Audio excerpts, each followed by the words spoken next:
अब मैं इस घर में नहीं रह सकती। क्यों? तुम्हें तो पता है ना, मैं शादी से पहले अकेली रहती थी, जब चाहो बाहर आ जा सकती थी। यहाँ पर मम्मी पापा मुझे वो फ्रीडम नहीं मिल रही।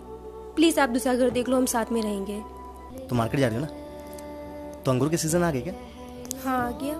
तो मेरे लिए अंगूर ले आना। और हाँ, ज़्यादा महंगे हो तो मत लेके आना। वो जो बिखरे होते हैं ना, वो सस्ते मिल जाएंगे, वो ले आना। अच्छा सुनो, मैं अंगूर ले आई हूँ, आपको जब भी खाना हो मुझे बता देना। क्या कीमत मिली? 80 रुपए किलो। 80 रुपये किलो?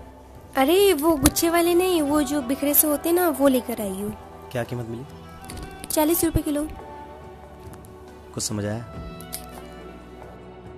एक परिवार गुच्छे अंगूर की तरह होते हैं, जिसकी कीमत बहुत ज़्यादा होती है, और जब बिखर जाते हैं तब उसकी कोई कीमत नहीं होती।